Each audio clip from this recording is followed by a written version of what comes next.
संसार की इतनी याद क्यों आती, धन की इतनी याद क्यों आती, पद की इतनी याद क्यों आती। आदमी मरने मरने को भी हो जाता तो भी धन की ही सोचता रहता। मैंने सुना एक धनपति मर रहा था, आखिरी घड़ी उसने अपनी पत्नी से कहा मेरा बड़ा बेटा कहां है। पत्नी ने कहा आप चिंता ना करें, लेटे रहें, बड़ा बेटा आपके बगल में बैठा है। आंखें धुंधली हो गई हैं, 80-85 साल का बूढ़ा है, दिखाई भी नहीं पड़ता, सुनाई भी मुश्किल से पड़ता है, उठ भी नहीं सकता। चिकित्सकों ने कहा यह आखिरी रात है। उसने पूछा और छोटा बेटा? कि वो भी बैठा हुआ है तुम्हारे पैर के पास, तुम चिंता ना करो, तुम आराम करो। और मझला बेटा? पत्नी ने कहा वो इस तरफ बैठा हुआ, हम सब यहीं हैं, सारा परिवार यहां मौजूद, तुम चिंता ना करो। वो तो हाथ टेक के उठ बैठा। उसने कहा फिर दुकान कौन देख रहा है, सब यहीं बैठे।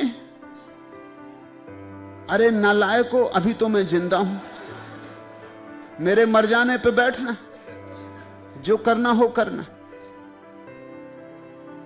अभी कुछ तो मेरा ख्याल रखो, अभी मैं जिंदा हूं, अभी मैं मर नहीं गया हूं।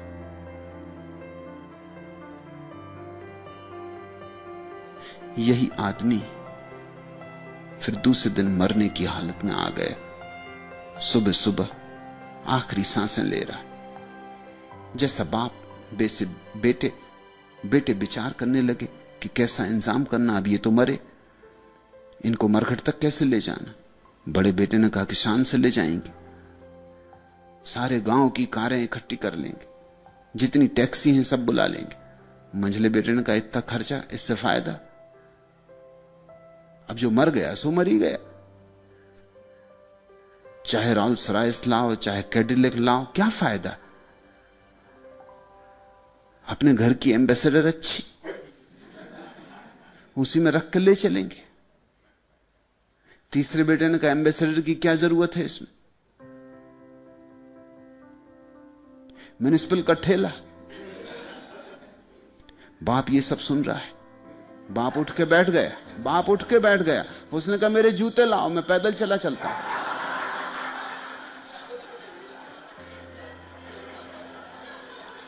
आखिर ठेले वाले को भी पैसा देना ही पड़ेगा, अभी मैं जिंदा हूं। आदमी क्यों धन का इतना स्मरण रखता है, क्यों पद का मरते दम तक पीछा करता है। मुरारजी भाई देसाई को पूछो, 82 साल, मगर एक ही बात प्राणों में अटकी रही, पद पद पद। कैसे भी मिले, जीते जी मिले तो ठीक, मर के मिले तो ठीक, मगर पद मिले। आदमी क्यों धन पद संसार के लिए इतना स्मरण करता रहता।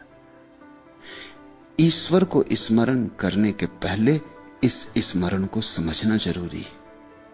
इसकी समझ जितनी गहरी होती जाएगी उतना ही ये शिथिल होता जाएगा।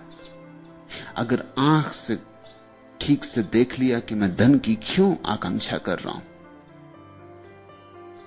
अगर ये बात समझ में आ गई कि धन की चाह में सुरक्षा की चाह है, धन की चाह में यह ख्याल है कि अगर धन मिल गया तो सब मिल जाएगा, लेकिन धन से क्या मिलता है, किसको क्या मिला है।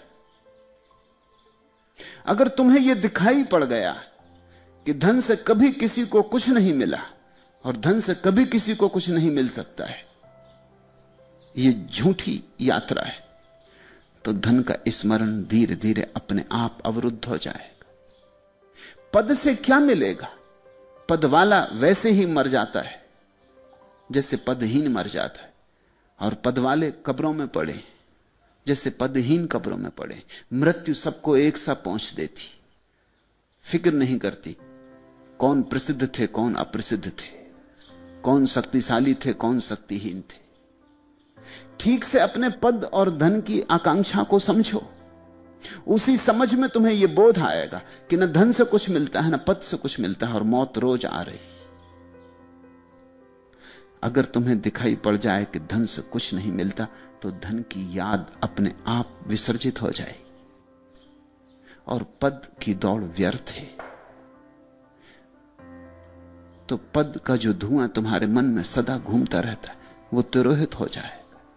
जहां संसार की आकांक्षाएं समर्पित हो गईं, शांत हो गईं, शून्य हो गईं, वहां उठती है याद परमात्मा की। तुम्हारे किए नहीं उठती।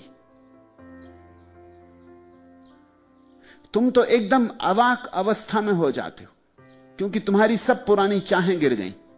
अब तुम्हें कुछ समझ में नहीं आता। एक अचाह की घड़ी आ जाती, लेकिन उस अचाह में ही तुम्हारे भीतर पहली बार एक नई सुवास प्रकट होती, एक नया सरगम बजता है।